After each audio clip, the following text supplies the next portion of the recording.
we were indentured slaves, so that meant that the only privileges we had was what was given to us by the master, the person who owned the plantation. We didn't have any beds to sleep in. We had pallets. There were 10 of us. So a pallet is what we call it. We had a quilt.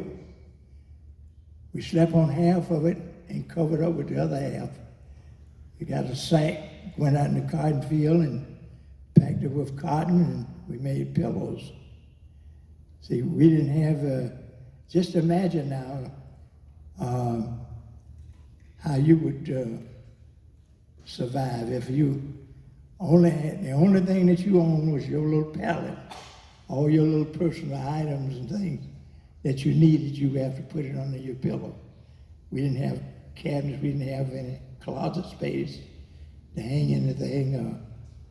Just you had that one little space, and that was only 2 rooms. It was what we call a shotgun shack. You had the front room and the bedroom and the kitchen and dining room and everything else, front porch and back porch. In the backyard, there was a big old hole in the ground, a well. That's where we got our water. No electricity, no refrigeration. But we made it, and you know, the strangest thing about it was that we were somewhat contented because we didn't have anything to compare it with. We thought everybody lived just like we did. In fact, we found some few things to be proud of because my mother was pretty thrifty. She made each one of us a quilt. But there were a lot of kids on the plantation. They just had one quilt, and it would 4 or 5 of them would sleep on one on the bottom of it, and they would have another quilt to spread over. They slept in it with, it's a group thing. But we could brag about it. We had our individual quilt. And of course, my daddy got paid once a year.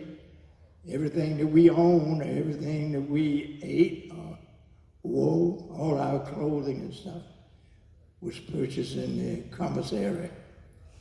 And they would keep a record of all of your, the things that you bought out of the commissary. And in September, when they sell up, they would add up all of your hours that your family, all 10 of us, had earned in the field. And you said to my dad, well, Frank, you did pretty good this year. You cleared $4.60, and that was for the whole year. And this only happened once a year, and that was in September. I wonder that's where we got Labor Day from, but I mean, well, anyway, different story. But that's when we got paid, and we suffered like that until my dad had a sister that lived in Almond Beach, and she just constantly worried us about coming to Florida. And all we could think of or hear about was a great big old ocean down there, and you go to sleep, you wake up, you might be covered with water, anything, all kind of foolishness. But finally we decided that we would try to make preparation to come to Almond Beach. So my dad got an old Model T Ford body with motor and chassis and everything, and he started building the first SUV in America.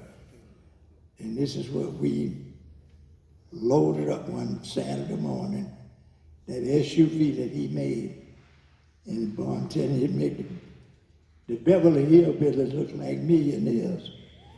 I mean, it was pretty rough.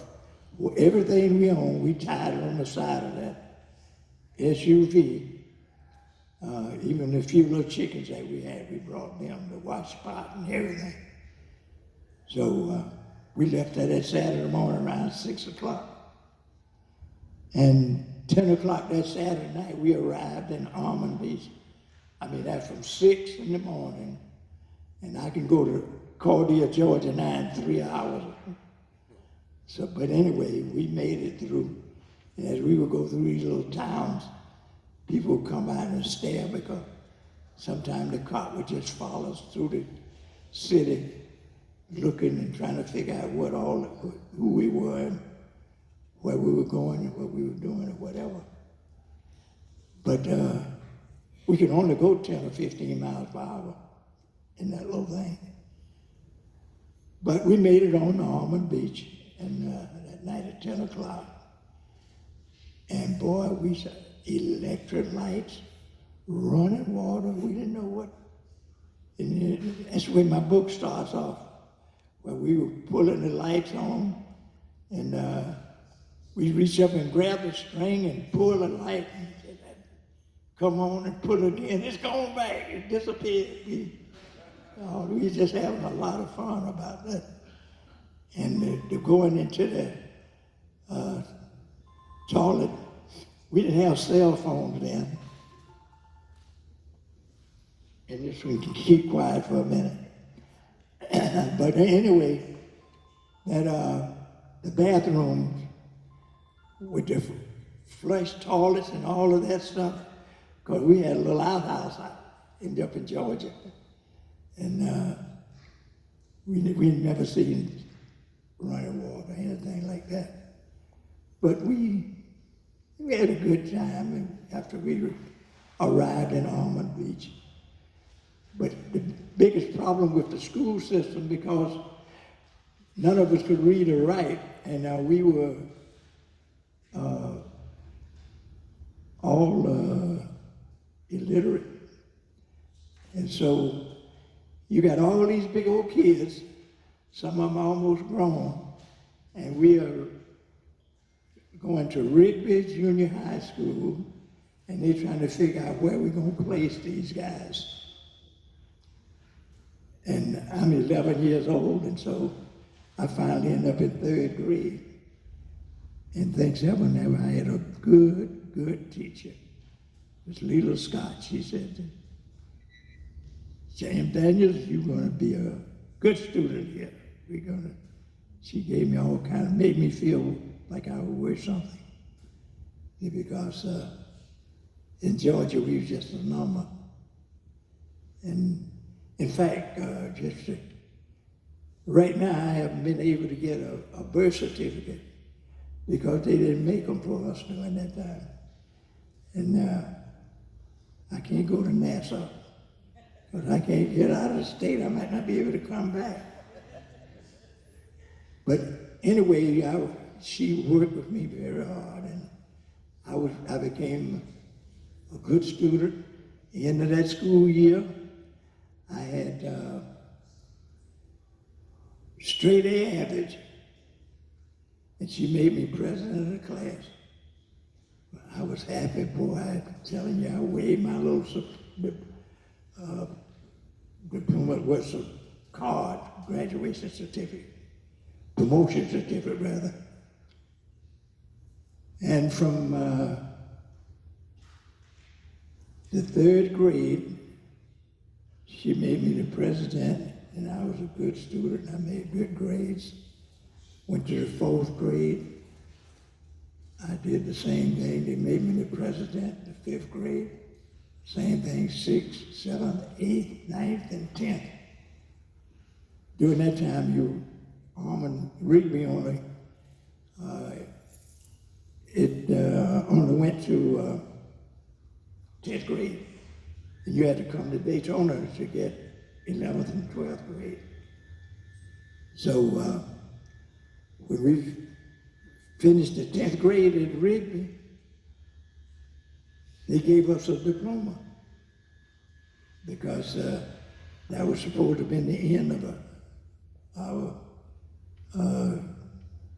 schooling term because they didn't have a senior high school in Almond Beach. So I got my little diploma. So we had a coach there named Lawrence Kennedy. Lawrence Kennedy, who attended Florida Normal College, a little college up in St. Augustine. So he wanted me to go up there so I could go to college. And I went up there with my little 10th grade diploma. And he sent me right on back. And I had to go back to Campbell Street and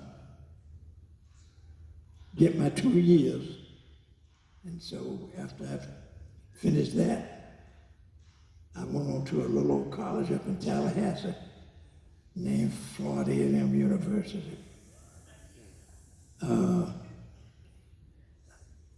Yeah.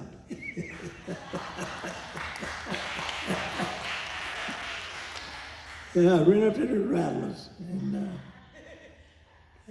after having been such a good student in high school and the president straight through every class that I attended, 12th grade, everything, I went up to Tallahassee. I was all fired up. I said, I'm going up there.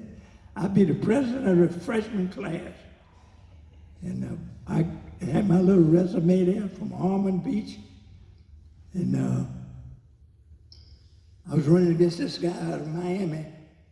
So when they tallied up everything, boy, I got about 75 votes, and he got about 1,000 and some votes, and I had to bust my bubble. Because everybody from Miami and everybody in Florida knew about it. They never heard of a little boy from Almond Beach. You know, they don't even know where Almond Beach is. So that's the way it happened. But anyhow, you know, when I start talking, I can't keep up with the time. So whenever my 10 minutes up, well, raise your hand. Okay.